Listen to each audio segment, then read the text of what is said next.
If you think you can handle the truth, keep watching and subscribe. The dispatcher's voice crackled through static. Unit 9, we've got an abandoned vehicle off Route 87 near the river bend. No driver, doors locked from the inside. By the time Deputy Claire Halden arrived, dawn had barely touched the Montana sky. The silver sedan sat crooked near the guardrail, headlights dimmed to a dying glow. Mist from the river rolled up over the asphalt, wrapping everything in cold breath. She clicked on her body cam, hand on her holster, and approached the car. The plates traced back to Daniel Reese, a 33-year-old rideshare driver from Billings. The windows were fogged from the inside, except for a single clear circle on the driver's side, where someone had wiped with their sleeve. Claire peered through. The interior was neat, phone cradle empty, a thermos still steaming in the cup holder. But the driver's seatbelt was buckled, and no one was inside. She circled to the trunk, expecting maybe wildlife, a break-in, or the kind of desperate runaway that happened more often than anyone admitted. The trunk was locked. She called it in, waiting for backup, but the silence pressed heavier than any response. Only when the tow trunk hooked the car an hour later did she notice the dash cam still blinking red, recording even now. The footage hit the precinct that afternoon. Detective Neil Pearson and tech analyst Marla Ford huddled over the monitor. The timestamp read 2:13 a.m. The feed showed Daniel adjusting his mirror, tapping on his app. He looked tired but alert. Then headlights behind him. A request pinged through his phone. Pickup, Walker Bridge, 2:17 a.m. The passenger entered frame around 2:18. A young woman, dark coat, long hair damp from rain. He greeted her, cheerful but cautious, like any driver who's seen too many strange nights. The conversation was normal, even friendly. She asked to take the old road by the bridge. He hesitated, said it wasn't on the map. She smiled, said, "It's faster if you know where to turn." They drove. 23 minutes of uneventful chatter, but when Pearson replayed the video, his stomach dropped. The reflection in the passenger window showed nothing. No shape, no shadow. Every time Daniel glanced over, he was talking to empty air. Marla froze the frame, zoomed in. "You seen this?" she whispered. Pearson leaned closer. "Yeah, the seatbelt. Look, it's moving." The belt strap tightened and loosened, slight creases forming in the cushion, like weight shifting, but there was no one there. By sunrise, news outlets had already twisted it into a ghost story. Locals whispered about the Highway Widow, an urban legend stretching back decades, a woman killed on the Walker Bridge who appeared to lone drivers at night. The Pearson wasn't interested in campfire tales. He wanted data. Phone records showed Daniel accepted a legitimate ride through the official app. The user profile? E. Cole. Registered just days earlier, tied to a prepaid card. When detectives traced the transaction, it led to a dead account opened under a fake identity. But the IP address wasn't random. It pinged from inside the rideshare company's own network. Someone had manually injected that trip request. Pearson exhaled, rubbing his temples. So whoever did this had admin access. That means this isn't folklore. It's manipulation. Marla checked the final GPS ping. His car stopped here, Walker Bridge, and then she clicked the next frame. Nothing. The feed cuts out exactly when she says, "This is the turn." They drove to the location themselves. The bridge was narrow, concrete crumbling at the edges, flanked by skeletal pines. Tire tracks veered off toward the embankment, ending at churned mud just before the drop to the river. Down below, search teams waded through freezing water. They found a phone case, shattered glass, and a single earring embedded in the mud. 3 days later, the local paper ran a small headline. "Body of rideshare driver still missing. Passenger unidentified." But to Pearson, it wasn't about the missing man. It was about the system. The rideshare company had stonewalled every request for internal data. They claimed the logs had been automatically purged. Marla dug deeper, quietly pulling archived data from her personal drive. That's when she found something disturbing. 6 similar incidents across 3 states, all involving night pickups near remote bridges, all with one common digital fingerprint. The same admin account had modified the ride history in every case. In each incident, the driver vanished. Pearson stared at the map of red pins forming a grim pattern across Montana and Wyoming. Someone is hunting these drivers using the app itself. That night, Claire Halden received a text from an unknown number. One new message: "You're looking at the wrong seat." She froze, thumb trembling over the screen. The text was timestamped at 2:17 a.m., the exact moment Daniel's ride request had been sent days earlier. She rushed to her patrol car, connected her phone to the dashcam system, and checked the vehicle logs. The software flagged a remote access attempt from the same IP address Marla had traced inside the rideshare network.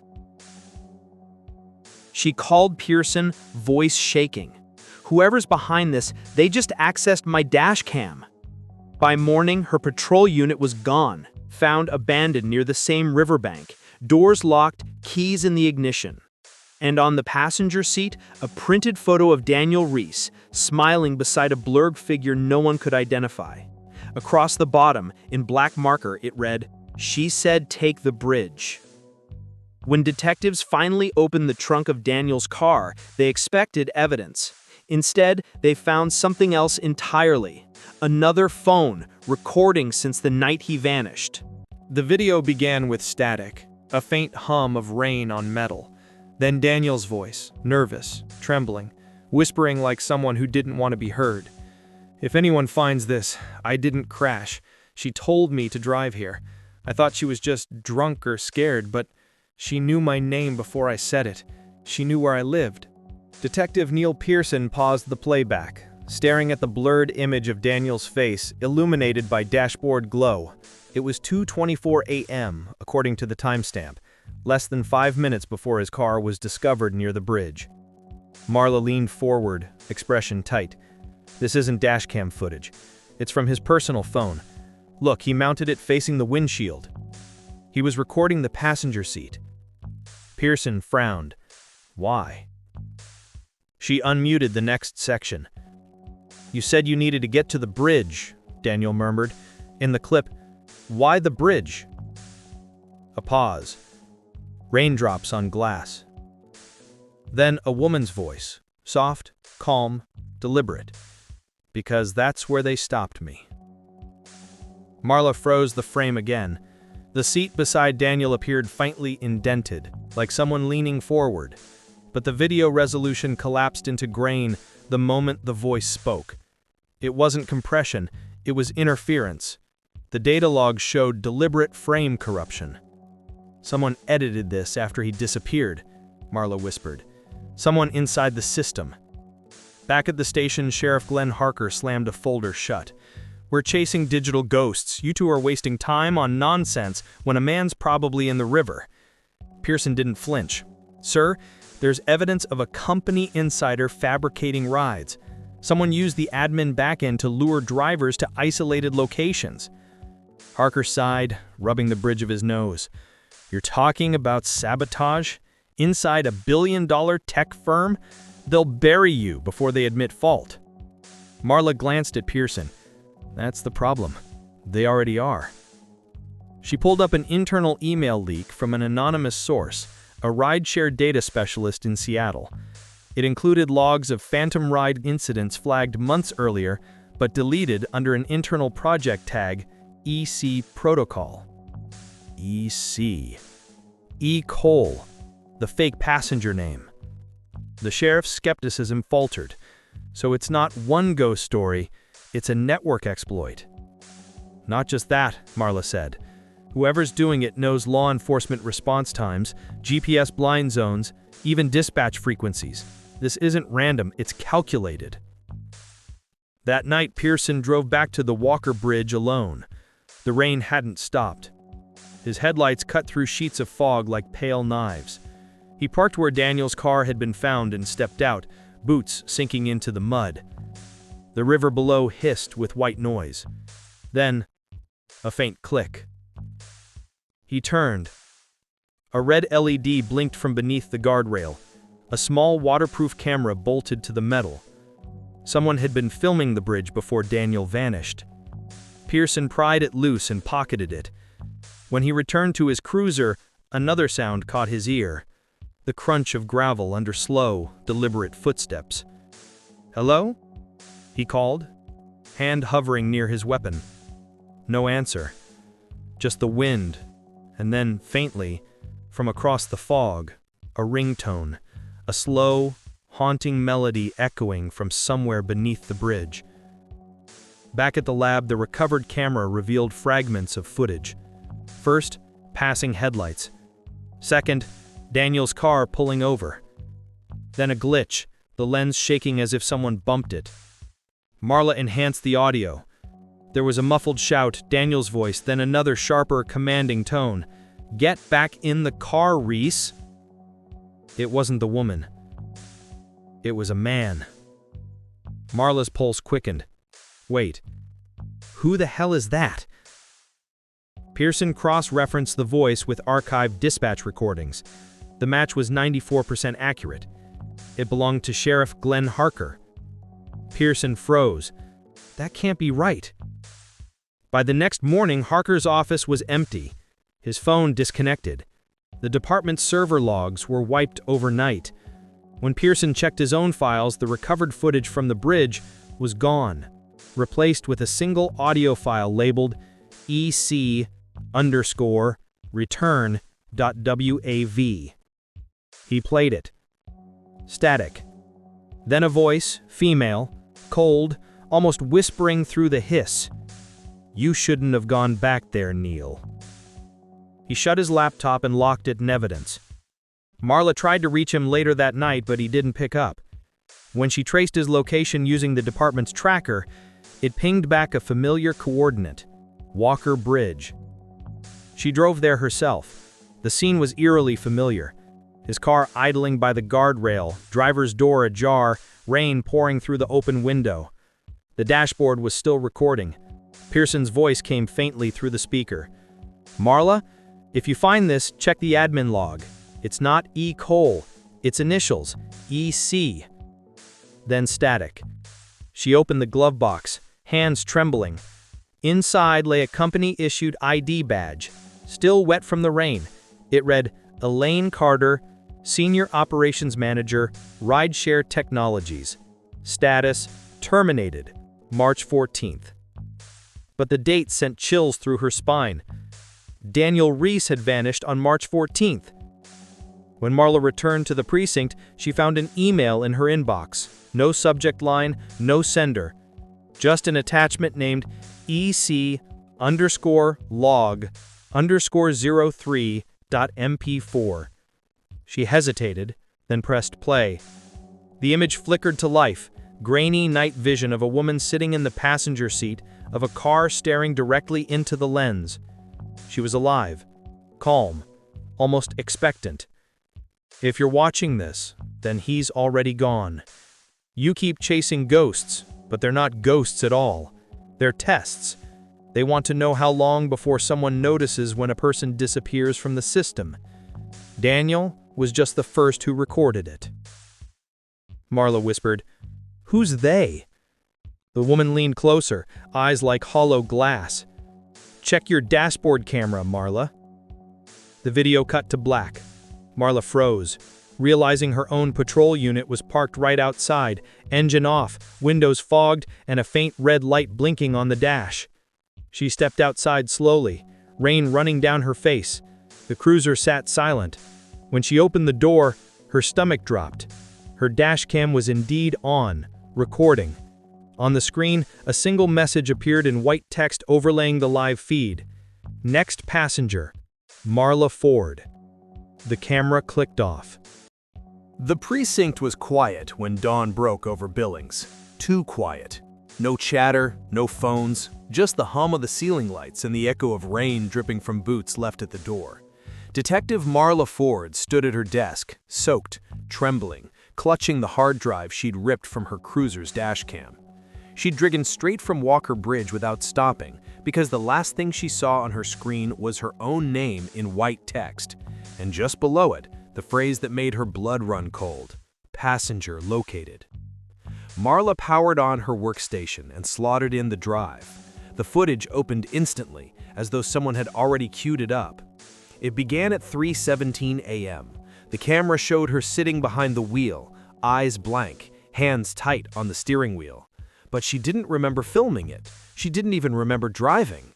Then the passenger door opened. A woman entered. Dark coat, damp hair, same quiet calm as in Daniel's footage. She turned toward the camera, and for a heartbeat, Marla thought she was seeing a ghost. But no, it was flesh and blood, unmistakably human. The woman smiled faintly and whispered something the mic barely caught. "You looked." Marla slammed the laptop shut, heart pounding. Whoever that woman was, she wasn't a legend. She was real, and she was inside the system, choosing her next passenger. By 7 a.m., state investigators had taken over the case, but Pearson was gone. His cruiser was found 3 miles upriver, driver's side door open, engine still running. Inside, they found his badge, phone, and the same type of prepaid card used for the fake ride accounts. On the seat, a single printed note. EC ended it where it started. Marla refused to believe he was dead. She spent the next 48 hours buried in the rideshare company's data archive, tracing IP logs, admin entries, internal memos. That's when she found the project folder Pearson had mentioned, EC Protocol. The metadata showed it had been created 8 months before Elaine Carter's termination. Inside were field reports labeled as driver response trials. Each file contained timestamps, GPS routes, and behavioral notes, detailing how drivers reacted when given instructions that didn't match their mapped routes. The last entry? Subject 047, Daniel Reese. Observation, compliant. Psychological stress markers peaked after minute 21. Terminated via bridge descent simulation. Simulation. She scrolled further. Attached audio logs, encrypted, but one line of metadata stood out. Supervisor G. Harker. She stared at the name until the letters blurred. Sheriff Glenn Harker hadn't just covered up the case, he'd been part of the trials. Somehow, Elaine Carter and Harker had run a secret internal experiment on real drivers, testing psychological response to manipulated ride data. She grabbed her phone, dialing the state office. Before the call connected, the lights flickered. Then a voice came through the phone line that wasn't a dial tone, a soft female voice. "You shouldn't have opened that file." The monitor blinked off. Her computer fan screamed, and the hard drive ejected itself with a pop.